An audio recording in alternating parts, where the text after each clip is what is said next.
Muy buenas tardes, bienvenidos a Iglesia Cristiana Casa sobre la Roca, Mérida, Yucatán. Hoy estamos martes de estudio bíblico y estamos viendo la carta a los Efesios. Nos quedamos en el capítulo 3.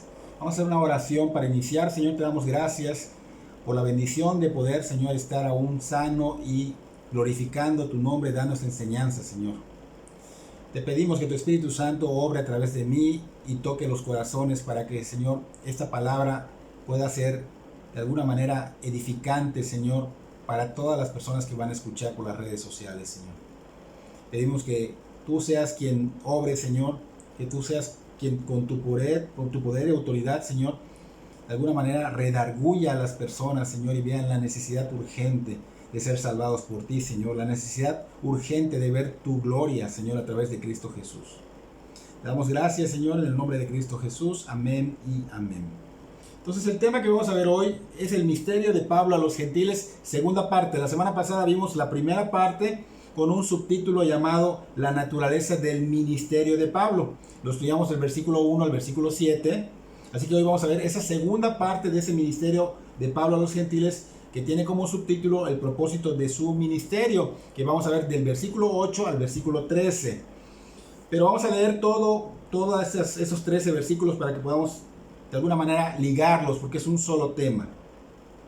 Dice el versículo 1 en adelante: por esta causa yo, Pablo, prisionero de Cristo Jesús por vosotros los gentiles, si es que habéis oído de la administración de la gracia de Dios que me fue dada para con vosotros, que por revelación me fue declarado el misterio, como antes lo he escrito brevemente, leyendo lo cual podéis entender cuál sea mi conocimiento en el misterio de Cristo, misterio que en otras generaciones no se dio a conocer a los hijos de los hombres, como ahora es revelado a sus santos apóstoles y profetas por el Espíritu, que los gentiles son coherederos y miembros del mismo cuerpo y copartícipes de la promesa en Cristo Jesús por medio del Evangelio, del cual yo fui hecho ministro por el don de la gracia de Dios que me ha sido dado según la operación de su poder.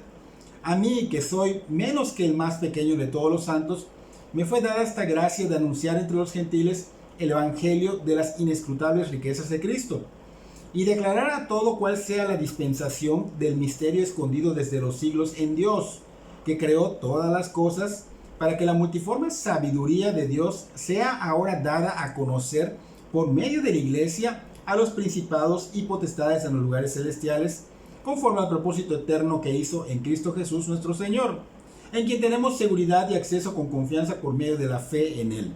Por lo cual pido que no desmayéis a causa de mis tribulaciones por vosotros, los cuales son vuestra gloria.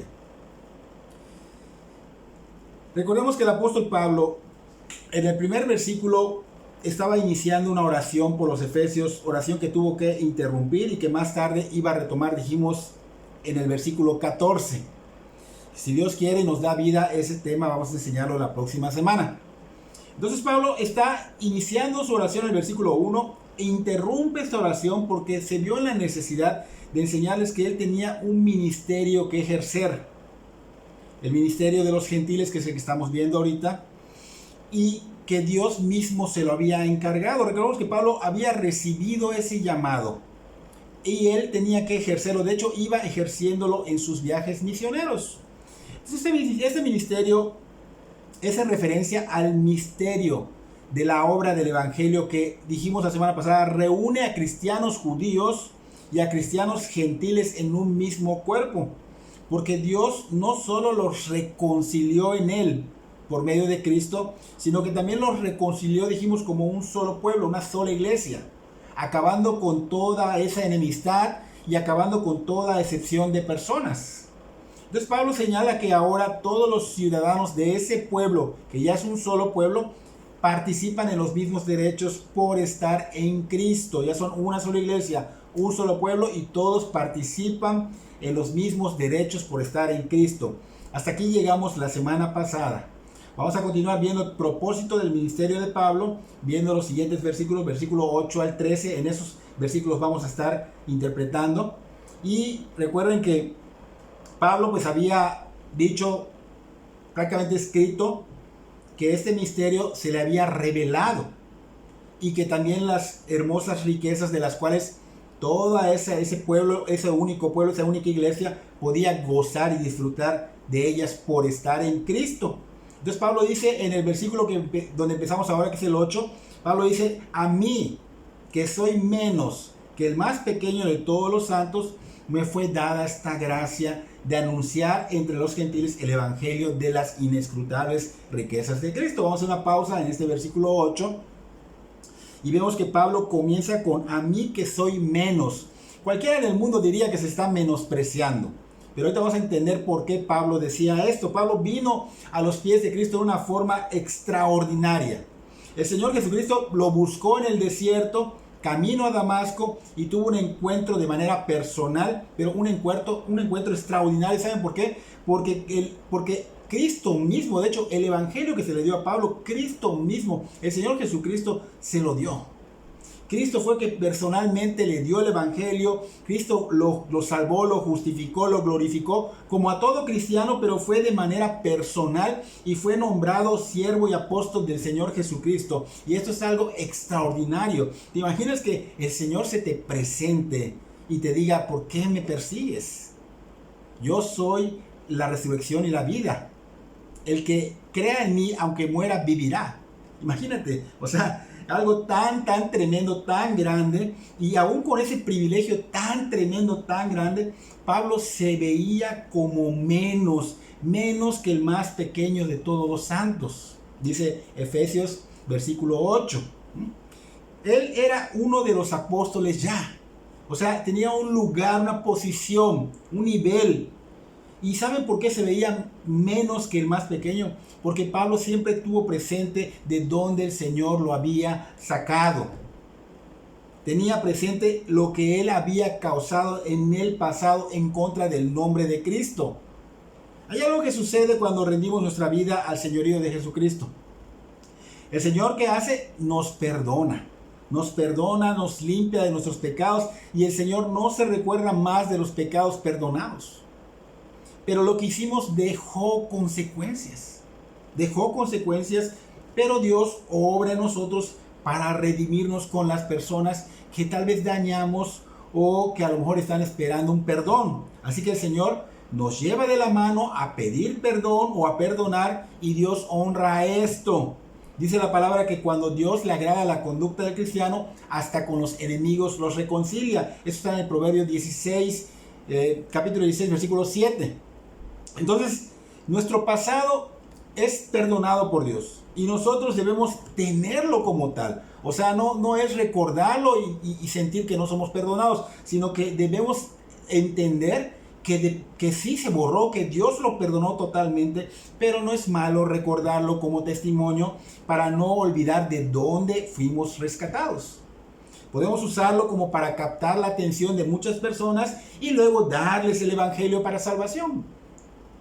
Pablo recordaba el rencor que tuvo y el mal que hizo a todos los santos de Cristo. En el libro de Hechos, capítulo 26, versículo 9 en adelante, dice Pablo: yo ciertamente había creído mi deber hacer muchas cosas en contra del nombre de Jesús de Nazaret, lo cual también hice en Jerusalén. Yo encerré en cárceles a muchos de los santos, habiendo recibido poderes de los principales sacerdotes, y cuando los mataron, yo di mi voto, dice Pablo. Y muchas veces, castigándolos en todas las sinagogas, los forcé a blasfemar. Y enfurecido sobremanera contra ellos, los perseguí hasta las ciudades extranjeras. Este es el versículo 6 al 11 de Hechos 26. Y vemos que Pablo está diciendo que él era un perseguidor de cristianos. Está recordando ese rencor que tuvo contra los de Cristo, los santos. El mal que le hizo a ellos, los encarcelaba, los golpeaba, dice que prácticamente los asolaba. Y dice que los obligaba a blasfemar. ¿Qué es esto? Que hacía que los cristianos negaran verbalmente al Señor Jesucristo, los obligaba a hacerlo. Ellos terminaban negando al Señor. ¿Puedes imaginarte estar en una situación así? Que vengan ante ti y te obliguen y te digan: maldice a Cristo, maldícelo o vas a la cárcel, maldícelo o tus hijos van a morir. Y algunos terminaban haciéndolo y otros no. Por esa razón eran azotados, eran encarcelados o asesinados. Y en el versículo 4 de Hechos 22 dice Pablo que a veces eran hombres o mujeres, no importando cualquiera que sea, dice que él los entregaba a cárceles a ambos y los podía matar a ambos. Entonces vemos la crueldad contra los santos de Cristo. Por eso Pablo se sentía indigno de todos los privilegios que el Señor Jesucristo le estaba dando. La salvación, la santidad, el ministerio, todo lo que le estaba dando, él se sentía indigno, se sentía inmerecedor de todo ello. ¿Por qué? Porque él fue un perseguidor de Cristo. Él se sentía el peor de todos, tanto que le escribió una carta a los Corintios y decía: porque yo soy el más pequeño de los apóstoles, que no soy digno de ser llamado apóstol, porque perseguí a la iglesia de Dios. Primera de Corintios capítulo 15, versículo 9. Entonces, conocemos nosotros las elecciones que se dan en México. Se hacen por un gobierno justo, correcto y excelente. Todos apuestan al mejor postor, al que gobierne con dignidad, con justicia, con amor y por amor al pueblo, no para que se llenen los bolsillos, sino para honrar al país. Pablo en esta cita está como si estuviera participando en una especie de elecciones, pero no gubernamentales ni para elegir al más digno, sino al peor, al indigno. Él dice: no soy digno de ser llamado apóstol a los Corintios. Y también le dice a los Efesios: a mí, que soy menos que el más pequeño de todos los santos. Así que supongamos que Pablo era uno de los participantes de las elecciones para elegir al más malo de todos. Y Pablo dice que él sería el que ganaría ese título por ser el peor, el más malo de todos, el indigno de ser salvado por la gracia redentora de Cristo Jesús. Entonces, Pablo se sentía inmerecedor, indigno. Y algo que pasa en la vida del cristiano y que pues es muy diferente a la actitud que está tomando Pablo acá, es que muchas veces en nuestro mundo hablan mal de nosotros. Constantemente hablan mal de nosotros y nosotros nos ofendemos siempre. Y en vez de ofendernos, deberíamos aprender de lo que Pablo está mostrando, porque deberíamos recordar que siempre, antes de estar de veras en Cristo, éramos lo peor, porque negábamos al Señor, lo perseguíamos porque creíamos en una verdad que no era la del Señor, y prácticamente estábamos persiguiendo a la iglesia, pero estábamos en un camino equivocado, estábamos oponiéndonos a la verdad de Dios, estábamos en contra de su iglesia. Pero como Pablo, en la vida de Pablo, que no siendo pueblo, más bien fue un perseguidor, un asolador, pero aún así él alcanzó misericordia, así nosotros los cristianos hemos recibido por gracia la misericordia del Señor. Recibimos su luz, una luz admirable de Cristo que nos saca de las tinieblas para anunciar las virtudes al mundo, pero esas virtudes traen persecución, pero no es para que nos quejemos. Estas aflicciones que vienen a nuestra vida no es para que nos quejemos ni para que nos ofendamos cada vez que nos digan algo, cada vez que hablen mal de nosotros. Nunca debemos olvidar quiénes éramos antes de venir a Cristo. Éramos enemigos de Dios, dice Efesios 2:1, muertos en nuestros delitos y pecados. Pero Cristo nos reconcilió con Dios, y así que debemos recordar qué éramos antes y qué éramos después, para que podamos mantener los pies en la tierra, los pies en el suelo. Porque si no reconocemos quiénes fuimos antes del Señor, porque fuimos enemigos de Dios, violábamos su ley, entonces si no reconocemos esto, si no reconocemos nuestra condena, quiere decir que no somos cristianos. Así que no nos creamos más que los demás. Cuando nosotros estamos con los pies en la tierra en humildad, es la única manera en la que podemos magnificar la obra de la gracia de Dios en nuestras vidas. Es la única manera. Por esa razón Pablo aquí, pues prácticamente se consideraba como indigno. O sea, él decía, bueno, no merezco esto, y en que venían las aflicciones, pues él las sentía insignificantes comparadas con la grandeza de la salvación de Cristo que había dado a Pablo. Entonces es un hecho que si no hemos visto esa tremenda condena que tenemos sin Cristo, pues nunca podremos valorar y magnificar la obra de la gracia redentora de Dios en Cristo Jesús. Dios, recuerda que es el dador de la vida, y Dios es quien la quita. Si Él quiere, en este momento podría quitarnos la vida. Si Él quiere, lo puede hacer. Ahora te pregunto, ¿cuántas veces en tu vida has experimentado el peligro de muerte? ¿Cuántas veces en tu vida has sido librado de ser asesinado o de asesinar? Porque a veces por error puedes, en un pleito o cualquier cosa puedes asesinar. ¿O cuántas veces te has librado de accidentarte o de ser causante de un accidente? ¿En cuántas ocasiones habrás pasado algo tan grave que hayas llegado a pensar o a decir, Dios me libró? ¿Cuántas veces? Y déjame decirte que en verdad Dios te libró, pero no para que te quedes sin rendición a su señorío.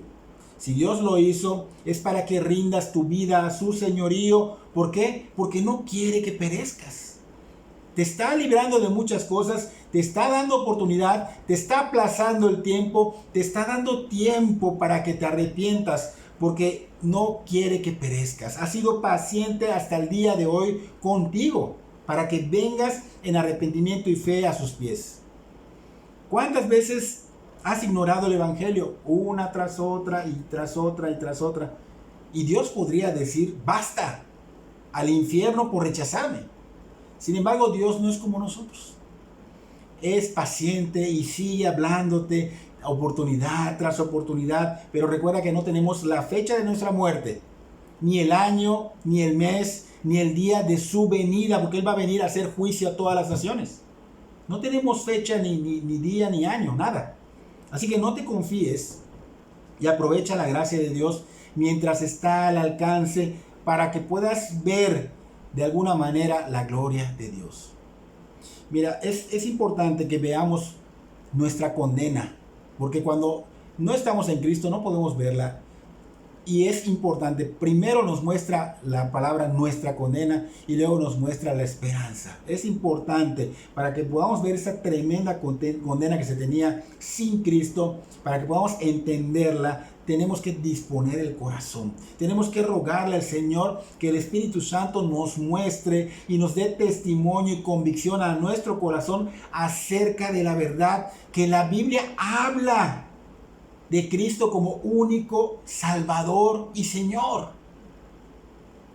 Porque podemos decir, es el Salvador, pero te van a decir de qué. Por eso la Biblia te muestra la condena y te muestra el Salvador. Te va a salvar de esto tan grande, tremenda condena. Entonces es muy lamentable que los que ya son cristianos, pues de alguna manera olviden esa tremenda condena que tuvimos, que era el infierno que merecíamos justamente por nuestros delitos y pecados. Nos olvidamos de lo que fuimos rescatados, y cuando esto pasa no apreciamos los privilegios que nos han sido dados y tampoco soportamos correctamente las aflicciones que tenemos que pasar por causa del Evangelio de Cristo. Entonces tenemos que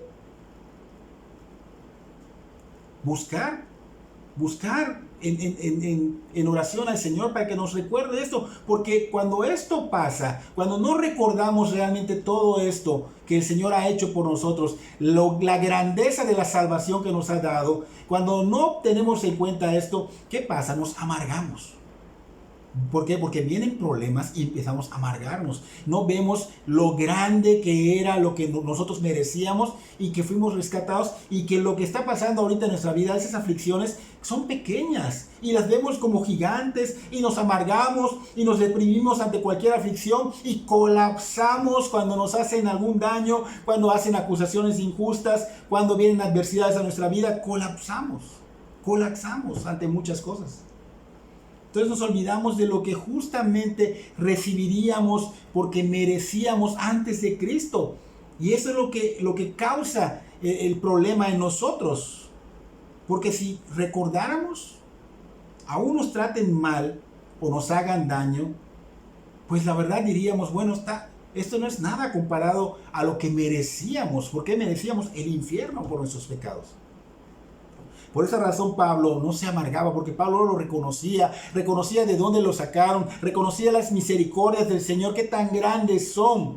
Entonces no se amargaba, no se deprimía ante cualquier aflicción, porque él sabía que era algo insignificante a lo que él merecía. Entonces Pablo nunca se olvidó de dónde lo sacó el Señor, nunca se olvidó de las misericordias del Señor. Y nosotros los cristianos, y me incluyo, se nos olvidan esas misericordias del Señor, se nos olvidan de dónde nos salvó y no tenemos esa gracia que nos ha dado como personas que realmente seamos inmerecedores, que digamos, yo no merezco haber sido salvado por Dios, sin embargo, por su gracia me salvó, pero no lo digo de labios para afuera, sino que realmente lo comprendo en el corazón. Y tristemente nos olvidamos y nos envanecemos y pensamos constantemente que no merecemos ninguna aflicción que venga a nuestra vida, ninguna acusación que tengan con nosotros, que no merecemos ningún maltrato y que realmente somos mejores que otros. Y eso está muy mal. Hay muchas personas que hasta en oración dicen frases como estas, ¿no? Señor, somos malos y merecedores de tu gracia, somos lo peor, somos lo vil, somos gusanos, no merecemos tanta bondad ni nada de lo que nos has dado. Pero cuando la palabra es enseñada y los confronta, ellos dicen, no, esto no es para mí, es para los demás.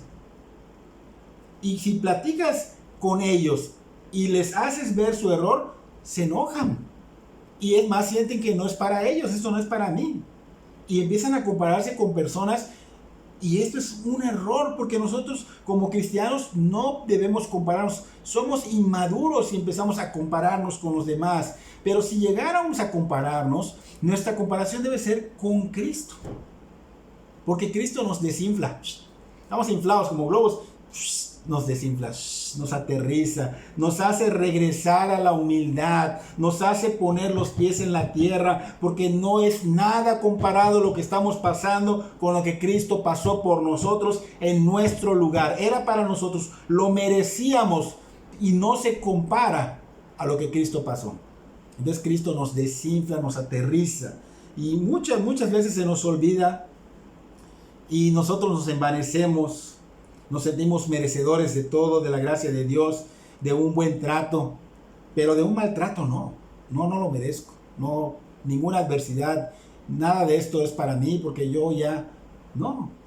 O sea, veamos la vida de Pablo, nos habla mucho, nos enseña mucho el Señor a través de su vida. Nosotros, aunque no conocíamos al Señor, estábamos en contra del Señor, y aunque ya lo conocimos, ahora nos olvidamos de lo que Él hizo a nosotros, y aunque no lo digamos verbalmente, pero nuestra actitud da evidencia de eso. Entonces debemos de tener cuidado, porque muchos discernimos que aquellas palabras que mencionamos en aquella oración, pues eso de que, Señor, soy el peor de tus hijos, soy como un gusano, o cualquiera de tu hija que haya hablado, pues obviamente fue de labios para afuera.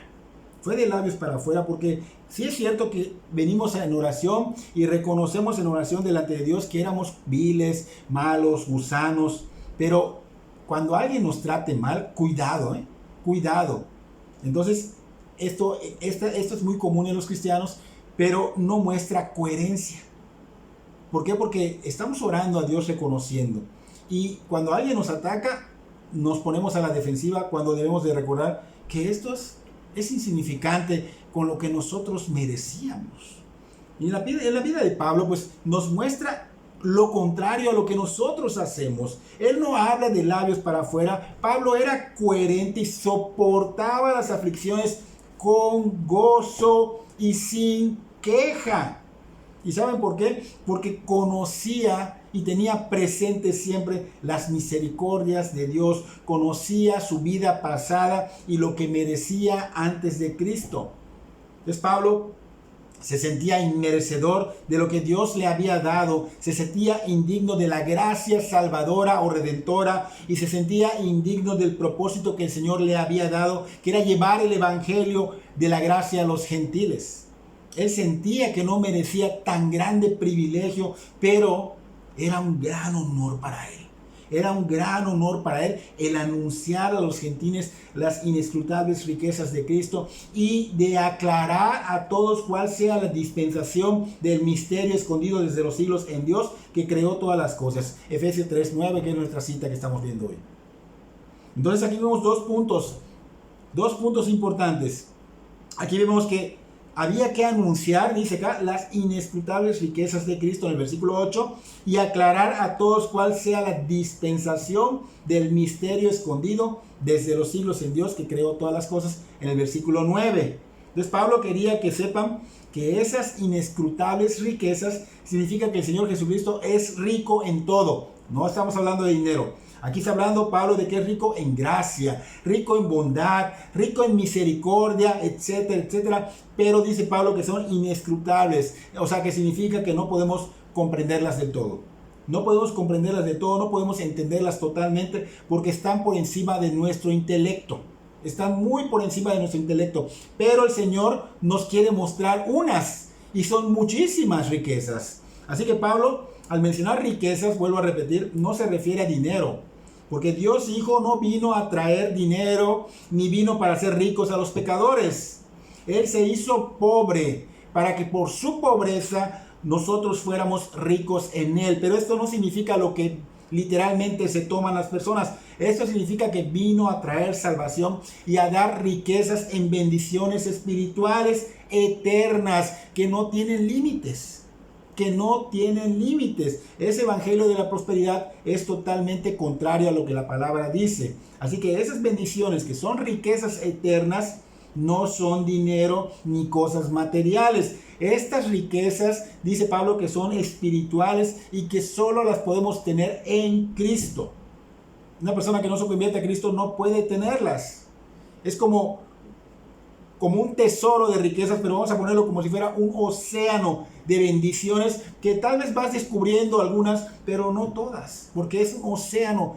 El océano, tú puedes conocer arrecifes y muchas cosas, pero hay muchas más cosas por allá, pero no las puedes conocer todas. Entonces es lo que Pablo estaba diciendo, por eso las llama inescrutables riquezas. Entonces es importante, ¿no?, que sepamos esto, porque a veces confundimos con esas riquezas como riquezas materiales. No. Aquí son bendiciones y nunca las vamos a conocer en su totalidad. Y también vemos que aquí le encarga a Pablo la dispensación del misterio. Esto quiere decir que Pablo tenía que dar a conocer el evangelio de Cristo a todos, no solo a gentiles cristianos, sino a todos, judíos y gentiles cristianos, para que tanto esos judíos cristianos como esos gentiles cristianos formen, dijimos hace rato, un solo pueblo. Un solo pueblo. Y esto nos lleva a entender que como la única iglesia, porque es una iglesia, no son dos divididas, es una iglesia, somos la iglesia, una sola iglesia, gentiles, cristianos, judíos, cristianos, una sola iglesia.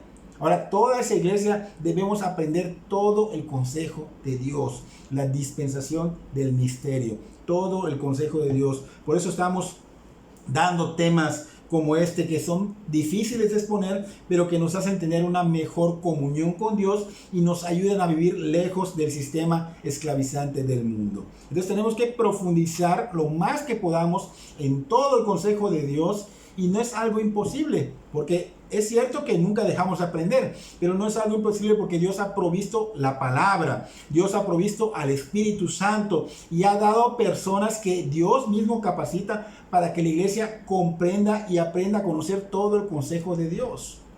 Y lo ha hecho de esta manera por un propósito. Y ese es el propósito que Dios le da al Pablo como el tema el nombre del subtítulo. Entonces, Efesios 3:10 dice: para que la multiforme sabiduría de Dios sea ahora dada a conocer por medio de la iglesia a los principados y potestades en los lugares celestiales. Entonces, aquí está diciendo Pablo que era y es importante que se diera a conocer la multiforme sabiduría de Dios a la iglesia. O sea que tenemos que conocer todo el consejo de Dios por medio de su iglesia. O sea, los cristianos debemos conocer todo el consejo de Dios, nos enseñan todo el consejo de Dios, y a través de nosotros lo aprenden los principados y las potestades en los lugares celestiales. Eso significa que los seres angelicales que están en el cielo tienen que aprender de lo que Dios está haciendo en nosotros, que es la iglesia, a través de Cristo Jesús. Entonces, ¿qué significa? Que los seres angelicales están interesados y son instruidos por la vida de los cristianos. Y dices, guay, ¿cómo está eso?, ¿no? Bueno, Dios lo planeó así, es su plan. Entonces, es importante saber que si nosotros como iglesia tenemos espectadores que están aprendiendo algo de nosotros, pero no por nosotros, sino por lo que Cristo está haciendo en nosotros. Entonces, esto nos lleva a pensar, mira, estamos siendo observados y estamos prácticamente sirviendo para algo. O sea, somos de alguna manera una herramienta. Entonces, es importante que la conducta de la iglesia sea de alguna manera intachable, debido a que estos seres angelicales, y no solo los seres angelicales que están con el Señor, sino los demoníacos también están viendo. Y la intención de Dios es que aprendan, o sea, enseñarles por medio de nosotros su plan, su obra, cómo se va desenvolviendo. La sabiduría de Dios es esta, para que ellos conozcan cómo Dios obra, cuál es la sabiduría de Dios, cómo es posible todo esto. Y esto nos recuerda que somos llamados no solo a nuestra salvación ni a nuestra santificación, sino a algo más grande. Algo más grande, porque somos medios por el cual Dios da una lección al universo entero. Al universo entero. Entonces su obra extraordinaria pues se va realizando de alguna manera en la iglesia, en nosotros, para su gloria. Estos seres angelicales nos ven, de hecho nos conocen perfectamente, más que nosotros los conocemos a ellos. Entonces ellos son espectadores de la gloria de Dios por medio de nosotros, que somos la iglesia, los que ya rindieron su vida a Cristo. Ellos ven en nosotros toda nuestra debilidad, ellos ven todo nuestro pecado y ven que somos hechos a imagen de su Dios, que es nuestro Dios, y ven a este Dios como obra en personas como nosotros, tan débiles, tan imperfectos, y cómo va produciendo resultados tan maravillosos en medio de condiciones terribles. Y de esta manera son instruidos en la sabiduría de Dios. O sea que los ángeles están interesados totalmente en lo que ocurre con la redención del hombre. Es algo, impactante y maravilloso, porque, bueno, son cosas que no comprendíamos. Y que al profundizar estamos comprendiendo y estamos viendo que es la obra de redención en Cristo, donde Dios manifiesta más claramente su multiforme sabiduría. O sea, vemos todo este amor de Dios por la humanidad caída, el haber venido el Hijo de Dios, encarnar, tomar nuestro lugar, salvarnos, redimirnos cuando hay arrepentimiento y fe. Lo que produce esa redención, por ejemplo, la santificación, todo esto que se va desenvolviendo es un plan maravilloso que está sirviendo para la gloria de Dios, que estos ángeles de alguna manera están en expectación y que obviamente les enriquece y los capacita, y estos ángeles de alguna manera al ver todo esto dan una adoración más sublime a Dios, dan gloria a Dios debido a lo que está viendo, porque debemos entender bien que la iglesia es un fin. ¿Para qué? Para dar gloria a Dios. Es un fin para dar gloria a Dios. Los ángeles están impactados de que Dios, la segunda persona de la Trinidad, haya dejado su trono. Y haya venido a hacer todo lo que dijimos y de alguna manera satisfacer la justicia de Dios por su muerte en la cruz. Y esto los ha impactado. Cómo Dios dejó su trono, cómo Dios encarnó, se humilló, cómo Dios murió por nosotros. ¡Wow! Entonces toda esta obra ellos están expectantes, porque toda la creación causa expectación a los ángeles. Pero ellos están expectantes y tienen más interés en la iglesia.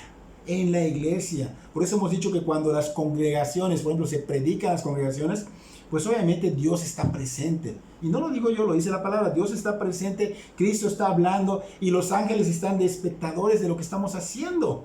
Por eso es importante y serio el congregarse, el poner la atención debida, el respeto supremo a la palabra.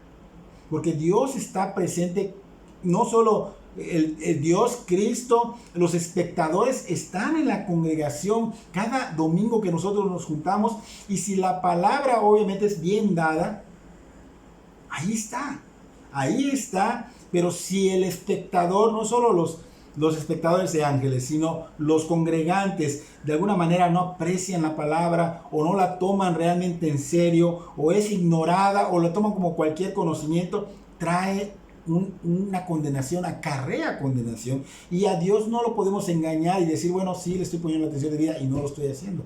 A Dios no lo podemos engañar. Entonces la iglesia tenemos que de alguna manera entender que es algo que Dios tiene por encima de todo.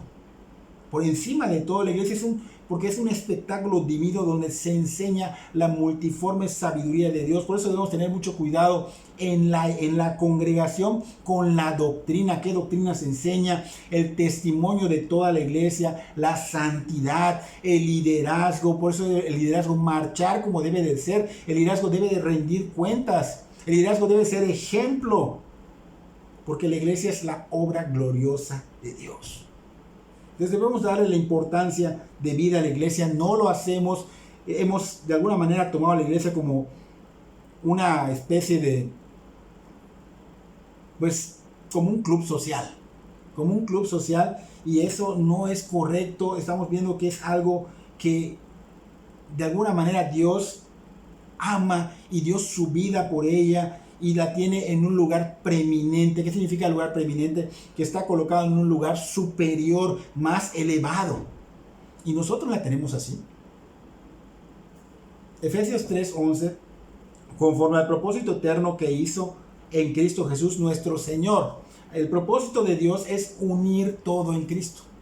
Unir todo en Cristo, como dice Efesios 1:10. Entonces, prácticamente aquí está diciendo Pablo que es una vista previa de lo que va a ser de alguna manera Dios en Jesús al final de todas las cosas. Va a sumar todas las cosas en sí mismo. Y dice acá Pablo, que hizo en Cristo nuestro Señor. O sea, quiere decir que ya es un hecho, ya está hecho, ya es un cumplimiento, es certero. Por ejemplo, vemos la obra inicial que ha reunido judíos cristianos y gentiles cristianos en Cristo, o sea, en uno. Y al final lo va a hacer con todo. O sea, tanto la iglesia que es formada por judíos cristianos y judíos gentiles, y también los seres angelicales de Dios estarán glorificando a Dios en las alturas. Así que esta obra se puede tomar como ya terminada, porque ya fue consumada, pero es a futuro. Y es por la obra de Cristo que ahora tenemos nosotros la certeza, seguridad, acceso, dice el siguiente versículo, el versículo 12, dice, en quien tenemos seguridad y acceso con confianza por medio de la fe en Él. Entonces, mientras tanto que esto va a suceder, Pablo dice que ahora tenemos acceso a la presencia de Dios. O sea, a futuro lo vamos a tener, pero aquí dice que ahora, mientras estamos en este mundo, vamos a tener acceso a la presencia de Dios. Tenemos libertad de expresarnos ante Dios sin temor y vergüenza, y es posible por estar en Cristo. Por estar en Cristo. Entonces hay seguridad, dice acá Pablo. O sea, significa que tenemos libertad de expresión. Podemos hablar todo lo que queramos con el Señor. No oraciones repetitivas, sino todo lo que queramos, como cuando platicamos entre personas, entre amigos. Pero estamos ahora hablando a Dios con temor reverente, con respeto, pero tenemos la libertad de hablar todo lo que queramos. Tenemos esa bendición, ese privilegio de poder orar a Dios, hablar a Dios. Y por último vemos que Pablo concluye con alentarnos en el versículo 13, por lo cual pido que no desmayéis a causa de mis tribulaciones por vosotros, las cuales son vuestra gloria. Entonces dice Pablo estaba en prisiones en Roma, y sus lectores, o sea, los que leyeron esta carta, pues de alguna manera se sentían mal por su situación de Pablo. Y Pablo les pide a ellos que no se desalienten, que no se desanimen. Dice, yo estas cosas las estoy pasando, pero son de bendición para ustedes. Entonces Pablo sabía y les había dicho a los efesios que él estaba siendo utilizado para ese plan eterno de Dios. Pablo consideraba un privilegio pasar por estas aflicciones. Él se consideraba, de alguna manera se gozaba, porque sabía que estaba siendo parte de algo hermoso, algo que nosotros no merecemos, algo que es sublime, aunque le traería pues hasta perder la vida. Pero él estaba gozoso. Ahora, esto nos debe llevar a nosotros como iglesia para hacernos preguntas, ¿no? ¿de veras es para nosotros un gozo sufrir por Cristo o es muy costoso? Porque Pablo dijo a los Colosenses, capítulo 1, versículo 24, ahora me gozo en lo que padezco por vosotros. Me gozo, dice Pablo, ¿no? Y cumplo en mi cuerpo lo que falta de las aflicciones de Cristo por su cuerpo, que es la iglesia. O sea, aquí estamos viendo que él estaba gozoso de pasar aflicciones por el cuerpo de Cristo, que es la iglesia. Entonces, Pablo estaba siendo utilizado y quizás en una manera mucho más grande de lo que él podía imaginar. Y este encarcelamiento romano produjo obviamente en Pablo esta carta que se dio a los Efesios, pero no solo a los Efesios, porque él escribió a los Colosenses, que acabamos de leer una cita de él, también a los Filipenses, también a Filimón, y obviamente estos sufrimientos ciertamente tenían un lugar en el plan eterno de Dios. Entonces todo esto que están viendo que Pablo estaba sufriendo es observado, cómo los ángeles están viendo cómo su obra de Dios hace que estos hombres puedan sufrir por causa del evangelio, por causa del plan de Dios, y esto hace que estos ángeles vengan en adoración a Dios. Entonces Pablo estaba preso esperando su juicio delante del César. ¿Por qué? Porque Dios quería compartir las buenas nuevas a los gentiles, y Pablo pues obviamente se sujetaba y lo hacía con gozo y predicaba. Entonces cada uno de nosotros tenemos que entender que tiene un lugar en el servicio del plan eterno de Dios. Así como Pablo tuvo un lugar, nosotros tenemos uno. Tal vez no sea como el de Pablo, pero debemos tener algo que tenemos que hacer por la obra del Señor, y debemos analizarnos como iglesia si en realidad estamos cumpliendo con ese propósito que Dios nos ha dado. Así que si estamos tomando a la iglesia como lo más importante, porque para Cristo lo es, dio su vida, derramó su sangre por ella, y no solo eso, hay espectadores que están aprendiendo de la iglesia, debemos preguntarnos, ¿es importante para mí la iglesia? ¿Es mi prioridad? Nos debemos preguntar, ¿nos proponemos realmente tener tiempo suficiente para llegar a la iglesia con tiempo? ¿Nos preparamos para recibir esa palabra? ¿En verdad nos ponemos de alguna manera en oración al Señor para que prepare nuestros corazones para recibir su palabra y que lo adoremos en espíritu y en verdad? Venimos con esa expectativa de que encontraremos al pueblo de Dios, la presencia de Dios, Cristo hablando, los espectadores y la iglesia como si fuera el ejemplo ilustrativo.